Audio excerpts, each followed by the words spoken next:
Hi hello guys, welcome back to Aadya colourful. ನಾನು Suma. Friends, ಇವತ್ತಿನ ವಿಡಿಯೋದಲ್ಲಿ ಒಂದು ರೆಸಿಪಿನ ನಿಮ್ಮ ಜೊತೆ ಶೇರ್ ಮಾಡ್ತಾ ಇದ್ದೀನಿ. ಖಂಡಿತ ನೋಡಿದ ತಕ್ಷಣ ತಯಾರಿಸಬೇಕು ಅನಿಸುವ ಒಂದು ರುಚಿಯಾದ ರೆಸಿಪಿನ ನಿಮ್ಮ ಜೊತೆ ಶೇರ್ ಮಾಡ್ತಾ ಇದ್ದೀನಿ.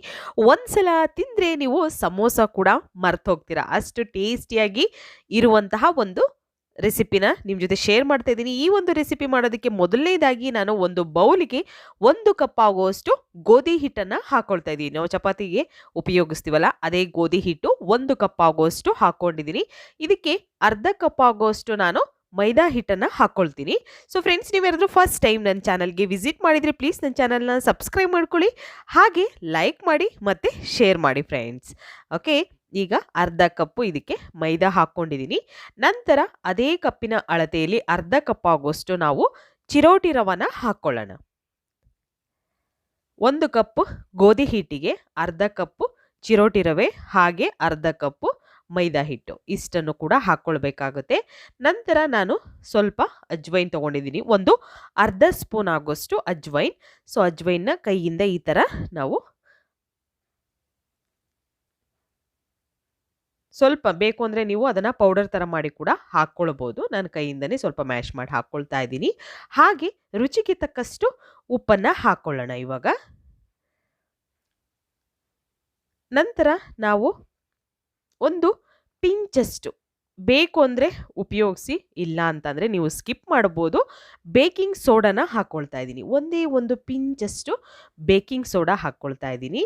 ಜಾಸ್ತಿ ಬೇಡ, ಬೇಕು ಅಂದರೆ ಉಪಯೋಗಿಸಿ, ಬೇಡ ಅಂತಂದರೆ ಟೋಟಲಾಗಿ ಸ್ಕಿಪ್ ಮಾಡ್ಬೋದು. ಹಾಗೆ ಇವಾಗ ನಾನು ಇದಕ್ಕೆ ಒಂದು 2 ಟೇಬಲ್ ಸ್ಪೂನ್ ಆಗುವಷ್ಟು ಆಯಿಲ್ನ ಹಾಕ್ಕೊಳ್ತಾ ಇದ್ದೀನಿ.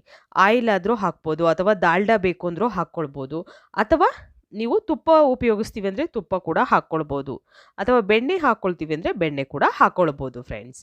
ಓಕೆ, ಸೊ ನಂತರ ಇವಾಗ ನಾನು ಇದಕ್ಕೆ ಒಂದು 3 ಟೇಬಲ್ ಸ್ಪೂನ್ ಆಗುವಷ್ಟು ಮೊಸರನ್ನ ಹಾಕ್ಕೊಳ್ತಾ ಇದ್ದೀನಿ.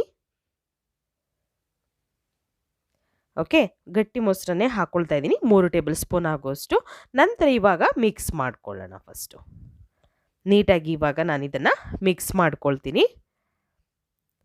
ಒಂದ್ಸಲ ಈ ರೀತಿಯಾಗಿ ನಾವು ಮಿಕ್ಸ್ ಮಾಡ್ಕೊಳ್ಳೋಣ. ಮಿಕ್ಸ್ ಮಾಡಿದ ನಂತರ ನಾವು ಇದಕ್ಕೆ ಸ್ವಲ್ಪ ಸ್ವಲ್ಪನೇ ನೀರನ್ನು ಹಾಕ್ಕೊಳ್ತಾ ಹಿಟ್ಟನ್ನು ಕಲಿಸ್ಕೊಳ್ಬೇಕಾಗುತ್ತೆ. ಈಗ ನೀರು ಹಾಕ್ಕೊಳ್ತಾ ಇದ್ದೀನಿ ನಾನು. ತುಂಬಾ ಈಸಿಯಾಗಿ ನೀವು ಈ ಒಂದು ರೆಸಿಪಿನ ಮಾಡ್ಬೋದು. ಇದನ್ನು ಸಂಜೆ ಸ್ನ್ಯಾಕ್ಸಿಗೆ ಕೂಡ ಮಾಡ್ಕೋಬೋದು, ಅಥವಾ ಬೆಳಿಗ್ಗೆ ಬ್ರೇಕ್ಫಾಸ್ಟಿಗೆ ಬೇಕು ಅಂದರೂ ಕೂಡ ನೀವು ಮಾಡ್ಕೋಬೋದು ಫ್ರೆಂಡ್ಸ್. ತುಂಬಾ ಟೇಸ್ಟಿ ಇರುತ್ತೆ. ಒಂದ್ಸಲ ತಿಂದರೆ ಖಂಡಿತ ನೀವು ಸಮೋಸ, ಬೋಂಡ, ಬಜ್ಜಿ ಕೂಡ ಮರ್ತೋಗ್ತೀರಾ, ಅಷ್ಟು ಟೇಸ್ಟಿಯಾಗಿ ಈಸಿಯಾಗಿ ಮಾಡುವಂತಹ ಒಂದು ರೆಸಿಪಿ. ಸೊ ಈಗ ಹಿಟ್ಟನ್ನು ಈ ರೀತಿಯಾಗಿ ನಾನು ಸ್ವಲ್ಪ ಗಟ್ಟಿನೇ ಇರಲಿ, ಜಾಸ್ತಿ ತೆಳ್ಳಗೆ ಬೇಡ, ಅದು ಗಟ್ಟಿನೇ ಇರಬೇಕು. ಈ ರೀತಿ ಹಿಟ್ಟನ್ನು ಕಲಿಸ್ಕೊಂಡು ಸ್ವಲ್ಪ ಆಯಿಲ್ ಅದ್ರ ಮೇಲೆ ಸ್ಪ್ರೆಡ್ ಮಾಡ್ಕೊಳ್ಳೋಣ. ಸ್ವಲ್ಪ ಆಯಿಲ್ನ ಸ್ಪ್ರೆಡ್ ಮಾಡಿ ನಾವು ಇದನ್ನು ರೆಸ್ಟಿಗೆ ಇಡಬೇಕಾಗುತ್ತೆ. ನೋಡಿ, ಈ ರೀತಿ ಕೈಗೆ ಸ್ವಲ್ಪ ಎಣ್ಣೆನ ಹಚ್ಚಿ ನಾನು ಮತ್ತೆ ನೀಟಾಗಿ ಒಂದ್ಸಲ ಅದನ್ನು ಈ ರೀತಿ ಮಿಕ್ಸ್ ಮಾಡ್ತಾ ಒಂದು ತಟ್ಟೆಯನ್ನು ಮುಚ್ಚಿ ಇದನ್ನು ರೆಸ್ಟಿಗೆ ಇಟ್ಬಿಡೋಣ.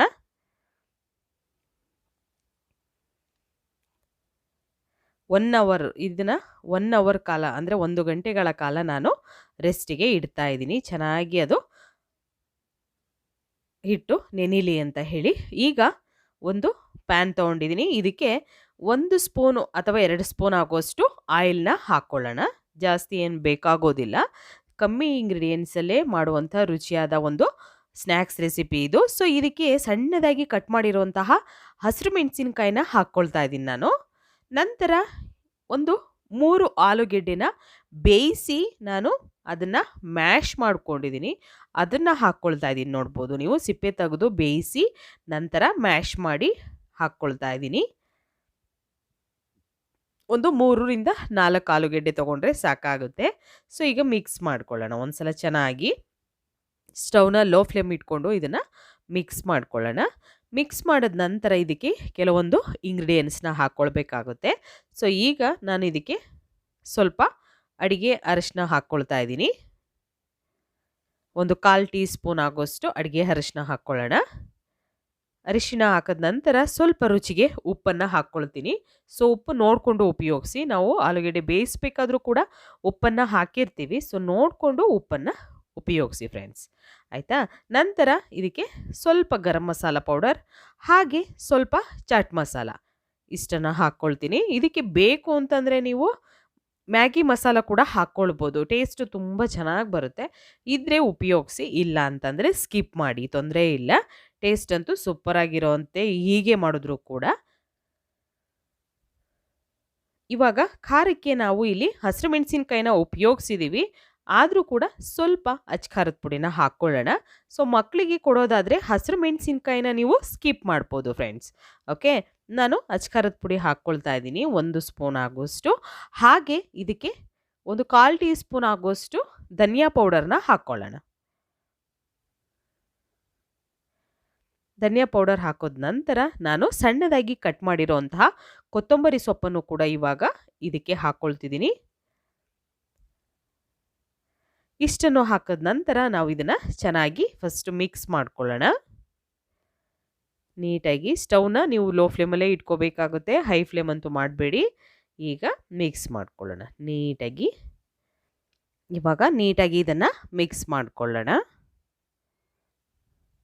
ಹೀಗೆ ಇದನ್ನು ನೀಟಾಗಿ ಮಿಕ್ಸ್ ಮಾಡ್ಕೋಬೇಕು. ತುಂಬಾ ಈಸಿಯಾಗಿ ಮಾಡುವಂಥ ಒಂದು ಈವ್ನಿಂಗ್ ಸ್ನ್ಯಾಕ್ಸ್ ರೆಸಿಪಿ. ಈ ಒಂದು ಈವ್ನಿಂಗ್ ಸ್ನ್ಯಾಕ್ಸನ್ನು ನೀವು ಖಂಡಿತ ಒಮ್ಮೆ ತಯಾರಿಸಿ ತಿಂದರೆ ಇದರ ರುಚಿನ ನೀವು ಮರೆಯೋದೇ ಇಲ್ಲ, ಅಷ್ಟು ಟೇಸ್ಟಿಯಾಗಿ ಆಗುತ್ತೆ. ಸೊ ನೋಡ್ಬೋದು, ಈ ರೀತಿ ನೀಟಾಗಿ ಮಿಕ್ಸ್ ಮಾಡ್ಕೊಂಡಿದ್ದೀನಿ.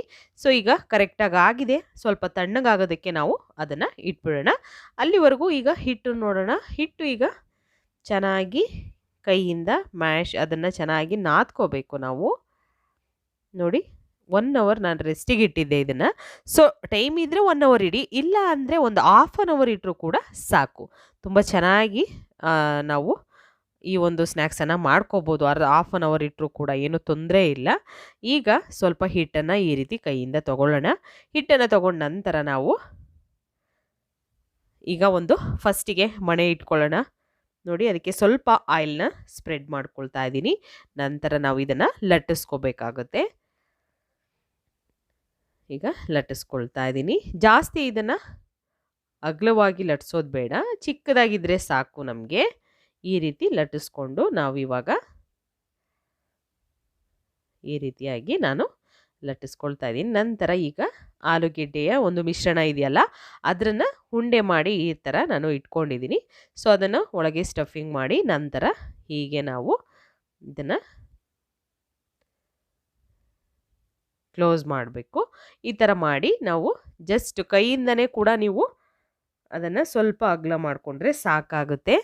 ತುಂಬಾ ರುಚಿಯಾಗಿರುವಂತಹ ಒಂದು ಆಲೂ ಕಚೋರಿ ರೆಸಿಪಿ ಇದು. ಸೊ ಈ ಆಲೂ ಕಚೋರಿನ ಒಂದ್ಸಲ ಈ ರೀತಿಯಾಗಿ ತಯಾರಿಸಿ ತಿನ್ನಿ, ಆಗ ನೀವು ಸಮೋಸ ತಿನ್ನೋದು ಕೂಡ ಮರ್ತೋಗ್ತೀರಾ, ಅಷ್ಟು ಟೇಸ್ಟಿ ಇರುತ್ತೆ ಈ ಒಂದು ಆಲೂ ಕಚೋರಿ ರೆಸಿಪಿ.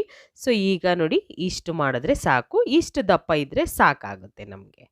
ನೋಡ್ಬೋದ್ರಲ್ಲ, ಇಷ್ಟಿದ್ರೆ ಸಾಕು. ಸೊ ಇವಾಗ ಕಾಯೋದಕ್ಕೆ ಆಲ್ರೆಡಿ ಎಣ್ಣೆ ಇಟ್ಟಿದ್ದೀನಿ. ಮೀಡಿಯಮಾಗಿ ಎಣ್ಣೆ ಕಾದಿದೆ. ಇವಾಗ ನಾನು ಎಲ್ಲ ಆಲೂ ಕಚೋರಿಗಳನ್ನು ಎಣ್ಣೆಯಲ್ಲಿ ಬೇಯಿಸ್ಕೊಳ್ತೀನಿ. ಸೊ ಒಂದೇ ಸಲಕ್ಕೆ ಎಲ್ಲದನ್ನು ಕೂಡ ಹಾಕೋಕ್ಕೆ ಹೋಗಬೇಡಿ. ಸ್ವಲ್ಪ ದೂರ ದೂರ ಎಷ್ಟಾಗುತ್ತೆ ಪ್ಯಾನಲ್ಲಿ ನೋಡಿಕೊಂಡು ನೀವು ಈ ಒಂದು ಕಚೋರಿಯನ್ನು ಹಾಕಿ ಬೇಯಿಸ್ಕೊಳ್ಳಿ. ಓಕೆ, ಸೊ ನಾನಿಲ್ಲಿ ಒಂದು 4 ಅಥವಾ 5 ಇಷ್ಟನ್ನು ಹಾಕ್ಕೊಳ್ತೀನಿ. ಹಾಕಿ ನಾನು ಎಣ್ಣೆಯಲ್ಲಿ ಡೀಪ್ ಫ್ರೈ ಮಾಡ್ಕೊಳ್ತೀನಿ. ಸೊ ಸ್ಟವ್ನ ಲೋ ಫ್ಲೇಮಲ್ಲಿ ಇಟ್ಕೊಂಡು ಬೇಯಿಸ್ಕೋಬೇಕು ಇದನ್ನು. ನಂತರ ಈಗ ಸ್ವಲ್ಪ ಕಲರ್ ಚೇಂಜ್ ಆದರೆ ನಾವು ಟರ್ನ್ ಮಾಡಿ 2 ಸೈಡ್ ಕೂಡ ಇದನ್ನು ಬೇಯಿಸ್ಕೊಳ್ಳೋಣ. ಈ ರೀತಿಯಾಗಿ ನಾನು ಸ್ಟವ್ ಲೋ ಫ್ಲೇಮ್ ಇಟ್ಕೊಂಡು ಬೇಯಿಸ್ಕೊಳ್ತಿದ್ದೀನಿ.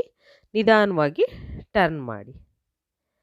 ಈ ರೀತಿ ಕಲರ್ ಚೇಂಜ್ ಆಗಿರುತ್ತೆ. ತುಂಬಾ ಟೇಸ್ಟಿಯಾಗಿ ಇರುತ್ತೆ. ಖಂಡಿತವಾಗ್ಲೂ ಒಂದ್ಸಲ ನೀವು ಈ ಗರಿ ಗರಿ ಆಗಿರುವಂತಹ ಆಲೂ ಕಚೋರಿನ ಒಂದ್ಸಲ ತಯಾರಿಸಿ ನೋಡಿ ಫ್ರೆಂಡ್ಸ್, ಎಷ್ಟು ರುಚಿಯಾಗಿರುತ್ತೆ ಅಂತ ನಿಮಗೆ ಗೊತ್ತಾಗುತ್ತೆ.